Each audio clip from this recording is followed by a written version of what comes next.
শুভ সকাল বন্ধুরা, কেমন আছো সবাই? শীতের সকালে সুস্বাগতম সবাইকে। দেখতে পাচ্ছ আমি এই মুহূর্তে রয়েছে এক জঙ্গলের মধ্যে। এটা পাড়াগাঁয়ের আমাদের ডেবরা থানার ওই পাশের কোনো জঙ্গল না। আমি রয়েছি এই মুহূর্তে ঝাড়গ্রামে। কাল আপনাদেরকে দেখিয়েছিলাম নতুন জার্নির পথে। ঝাড়গ্রামের জঙ্গলে দেখতেই পাচ্ছেন কত সুন্দর এক সবুজ প্রকৃতি ঘেরা জায়গা। শীতের আবহে শুরু হয়ে যাবে কিছুদিনের মধ্যেই খেজুর রস দেওয়া বা খেজুর গুড়ের আগমন বা গুড়ের মিষ্টি খাওয়ার স্বাদ সবাই কম বেশি সবারই ভালো লাগে। দেখতে পাচ্ছ বন কত সুন্দর সবুজ ঘেরা। এটাই হচ্ছে আসল প্রকৃতির রূপ। মাঝে মাঝে বাড়ি থেকে বেরিয়ে পড়ুন, ব্যস্ততম জীবনকে কাটিয়ে সুন্দর করে তুলতে কিছুটা সময় প্রকৃতির সাথে নীরবে কাটিয়ে দিন। দেখতে পাচ্ছেন কত সুন্দর এক প্রকৃতির রূপ। সূর্যের আলোর যে পড়ার পর যে প্রতিফলিত হচ্ছে গাছগুলোতে আলোটা, কত সুন্দর এক দৃশ্য লাগছে। চলুন দেখাচ্ছে এক ছোট নদী বয়ে চলেছে জঙ্গলের মাঝখান দিয়ে।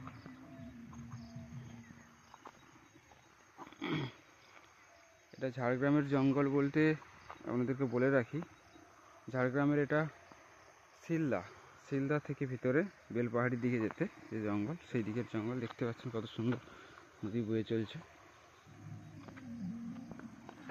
আর এই দেখুন, এই গাছ কখনো আমাদের ওইদিকে অনেক জায়গায় দেখা যায়, কিন্তু এখন প্রায় লুপ্ত টাইপের লজ্জাবতী গাছ। এই দেখুন পাতা গুটিয়ে যাচ্ছে।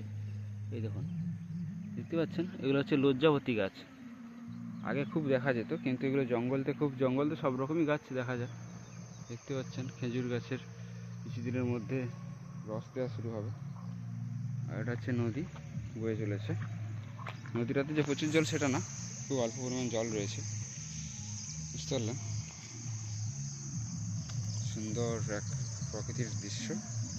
আর সাথে জঙ্গলের ব্রাশ করার জন্য নিম খাঁচিতে কিন্তু ব্রাশ করা সবারই কম বেশি উচিত, দাঁতের জন্য খুবই ভালো। জঙ্গল মহলের লোকেরা বেশিরভাগ নিম খাঁচি ব্যবহার করে। আর বাকি কুম্ভ মেলাতেও দেখেছি নিম খাঁচি দিয়ে কত লোক কত কিছু ব্যবসা করে নিয়েছে, তাই না? দেখতে পাচ্ছেন নড়ি কাকর ভরা নদী। এদিকের দৃশ্যটা দেখুন, খুব সুন্দর দৃশ্য। দেখতে পাচ্ছেন জলটা কীভাবে ঢেউ ফেলে ফেলে চলে যাচ্ছে।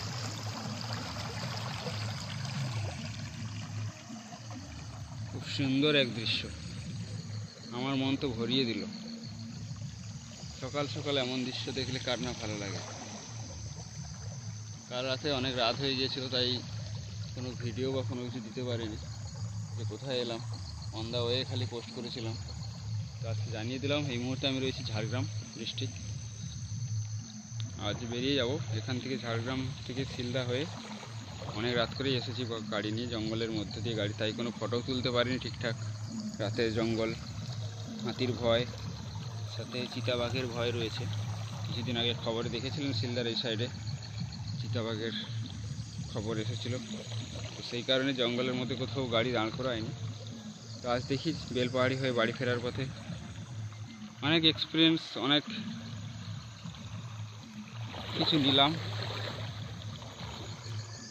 বাকি ভালো থাকুন, মাঝে মাঝে বেরিয়ে পড়ুন, কেউ সাথ না দিক, আপনি একা নিজেকে সঙ্গ দিন, নিজের সঙ্গ নিজে নিন, বাড়ি থেকে বেরিয়ে জীবনটাকে উপভোগ করুন। ভালো থাকবেন, সুস্থ থাকবেন।